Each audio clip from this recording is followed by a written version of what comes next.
Yes, I have returned with more Cyberpunk 2077 news. This is an interesting one, for sure. Check it out right here. This is the headline. It says CD Projekt Red shuts down Cyberpunk mod that lets players have, let's use the word, relations with Keanu Reeves. I kid you not. Also, the hedge fund that made millions on Cyberpunk 2077 flopping got crushed by GameStop's stock surge. So, yes, when Cyberpunk 2077 actually was a flop, there were hedge funds out there that made millions of dollars. So we're going to be talking about that as well. Plus, Cyberpunk 2077 now officially has modding support. We're going to go over the official post right here. And yep, I'm going to go over your top comments. So welcome back, everyone. Hope you're doing good. Open World Games here. Let's dive straight into the latest happenings around Cyberpunk 2077, starting with this crazy news right here. So yeah, CD Projekt Red has had to step in with some of these mods because they get so outrageous. This one right here where you can have relations with Keanu Reeves. I can't use this word for monetization reasons, but it says always use a Johnny right here. The thumbnail art here is hilarious. It says, in a somewhat inevitable outcome, a new Cyberpunk 2077 mod that allowed players to kind of maybe halfway have relations with Keanu Reeves has been quickly shut down by CD Projekt Red. Created by one Catmino and hosted by Nexus Mod, essentially allowed players to manually swap character skin textures on other models, and Johnny Silverhand is one of the skins that can be shuffled around in this way, specifically onto a relations bot, we'll call it, called a Joy Toy. Now, Johnny Silverhand does have a few saucy scenes in the game, but these are from the player's perspectives. Of course, you guys know that already. Now, the mod creates a pretty bad approximation of having relations with Keanu, to be honest, because the character remains dressed and doesn't have Keanu's voice. How freaking weird is this? Now, we scroll down, we do have like an official word from CD Projekt Red. It goes on to say this: the mod was spotted by Eurogamer earlier today, and shortly after that story's publication was removed from Nexus Mod with the following explanation, clearing things up with CD Projekt Red.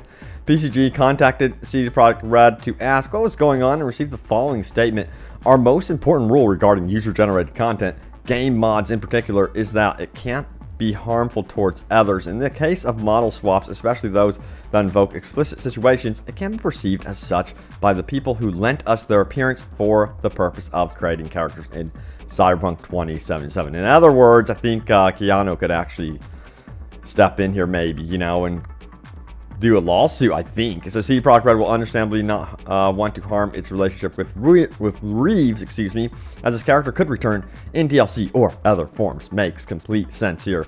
Now, let's keep going. It's worth noting that Keanu Reeves is the biggest celebrity in the game, but far from the only one. Catmino's mod was rudimentary, because it's one of the first to focus on this area, if not the first. And it's a fair assumption that things would only get better in terms of allowing players to get on with, for example, Hideo Kojima. Oh my god.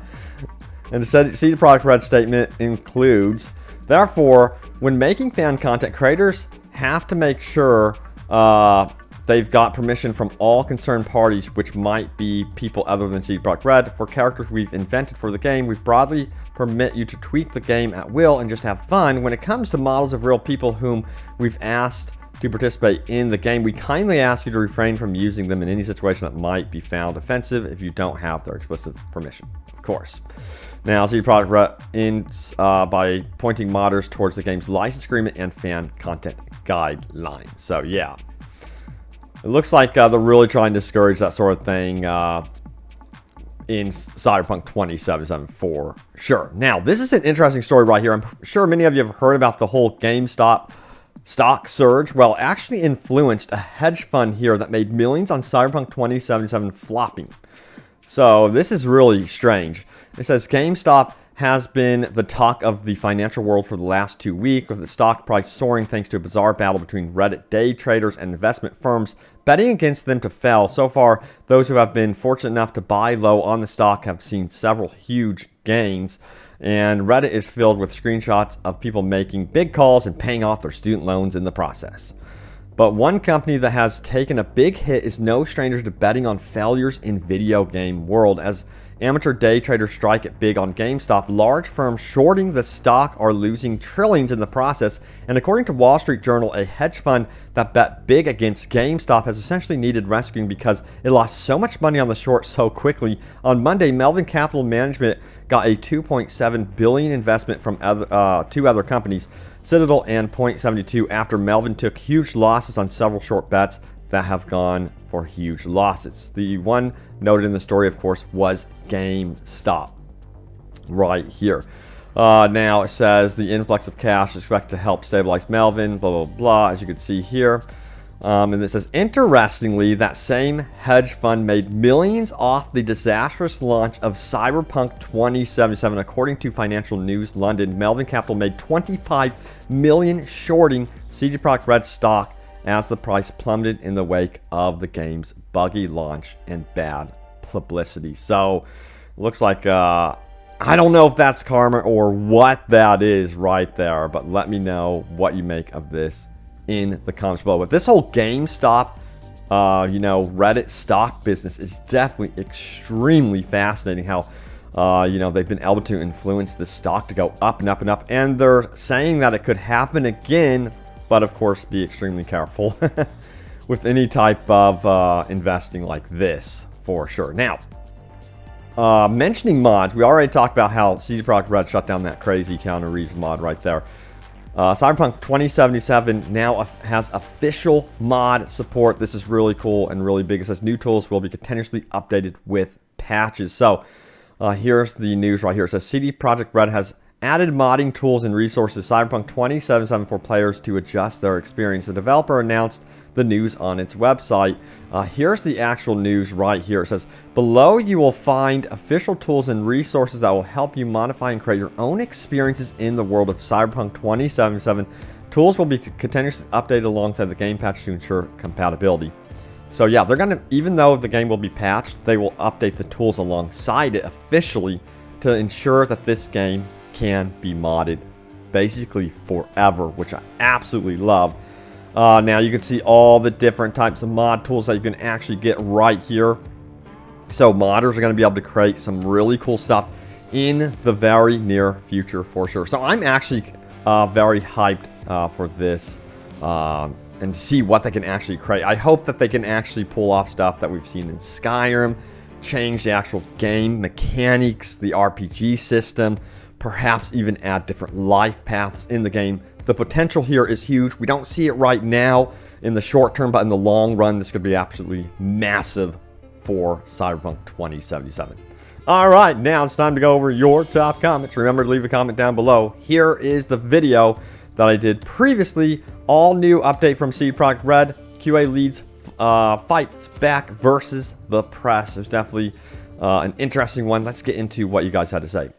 Thomas Fevery says, well, one bright side of this whole mess of a game is that I at least learned a few things about how video games are made, tested, and passed, but also a surprising amount of Polish labor laws, excuse me. Polish, wow, I can't speak today. Junior Garcia says, damn, Jason is actually causing CD Projekt Red to provide info. Basically, he is doing his job in a way. So a lot of you guys are on the side of Jason Schreier, who's that investigative journalist who goes in and finds out all the stuff going on with, Rockstar Games, CD Projekt Red, and what they're doing with their business. Top Shelf says, I just wish they would just commit to a No Man's Sky type of revival and release all those features they promised us. A lot of people really, really want to see that, but for legal reasons, they won't go out and say that they're going to do that. Kyle Smith goes on to say, this game is definitely going to be going through a lot of patches over the course of a year or two. I bet 2022 is when we're going to have much more features than almost the entire full game that was supposed to be released. And if that's the case, that's great. I kind of wish, if they wanted to release Cyberpunk 2077 like they did in 2020, they should have just done maybe early access to really let people know, hey, this is going to be a rough launch. To at least